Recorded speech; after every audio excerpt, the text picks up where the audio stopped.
Want your EQ to add punch and analog flavor, do corrective work, remove harshness, and brighten up and smooth the high end all at once? Well, the Empirical Labs Lil FrEQ is for you. And it's packed with features like a precise high-pass filter, super smooth-sounding high and low shelving EQs, an incredibly punchy and musical-sounding 4-band fully parametric EQ, and then the DS section, which is the same as the famous duressor. Let's start by seeing how the Lil FrEQ can be applied on our guitars. We'll start with the high-pass filter, and listen as we bring the high-pass filter up. There's a little bump right at the cut to make sure that we retain the integrity of the fullness of the guitar.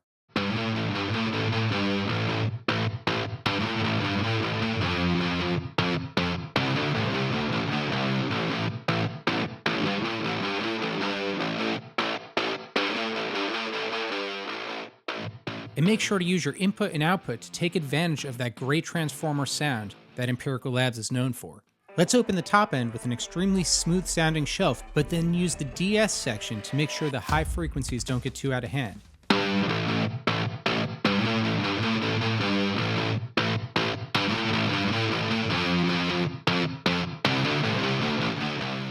For this example, we're going to use the high frequency limiter, which gives a nice smoothing tape effect.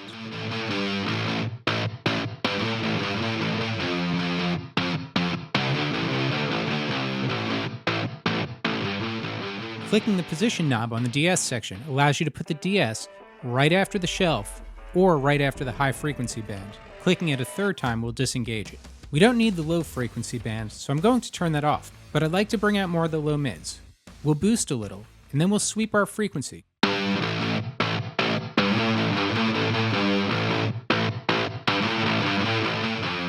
And notice that Dave Durr gives you some blue markings to replicate some of the famous sounds that we've heard over the years.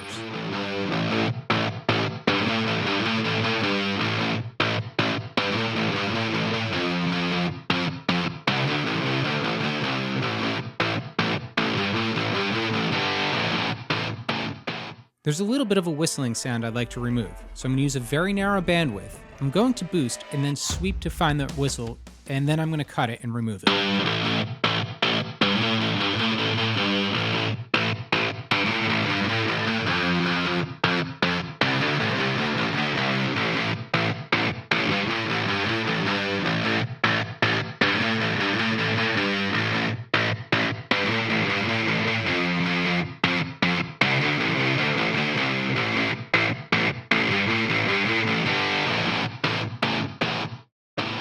I'd like to use the high frequency band to open up things even more, and I'm going to use Dave's blue end marking as a starting point.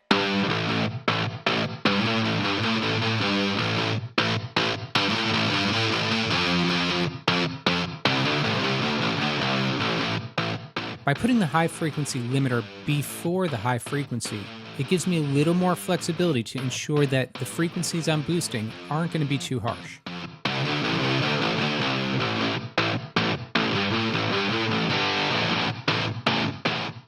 Listen to our original signal.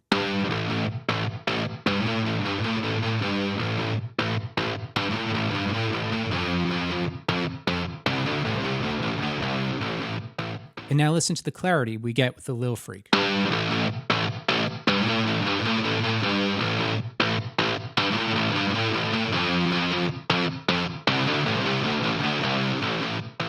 Let's see how this EQ shines on drums.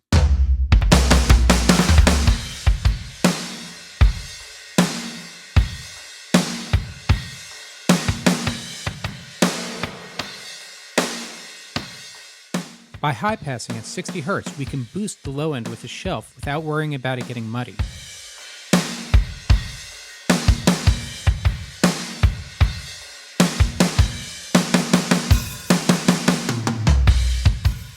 Now let's boost and use a narrow bandwidth to find some of those lower frequencies that are still muddying up the low end, and cut those to also make a little bit more room for the bass guitar.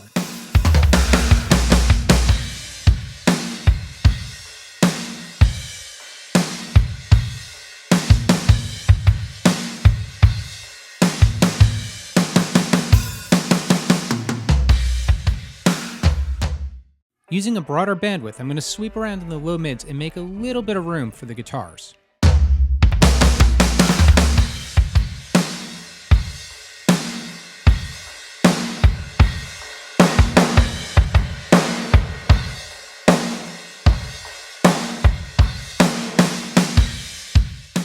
Let's open up the sound of the drums with our high frequency band.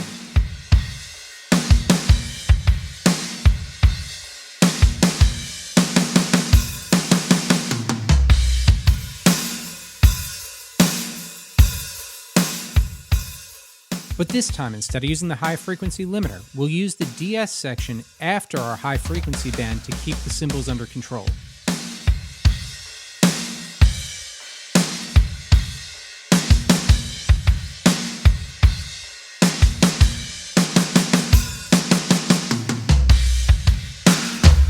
You could also click on the LEDs right after the shelf section or the high frequency section to switch the position of the de-esser. Listen as we re-engage the DS and fine-tune the high frequency section.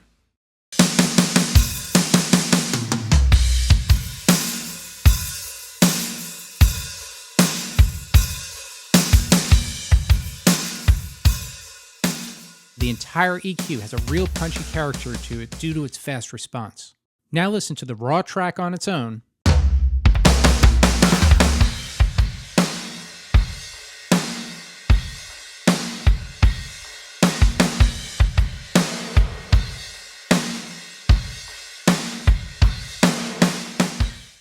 And now with the Lil FrEQ applied.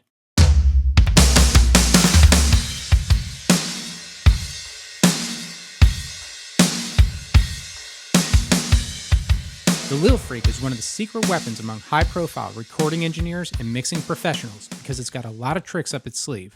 Whether you want punchy and fat-sounding drums, less harsh cymbals, or a perfectly balanced vocal track, the Lil FrEQ is perfect for use within your DAW and is now available to you due to the partnership between Empirical Labs and Softube.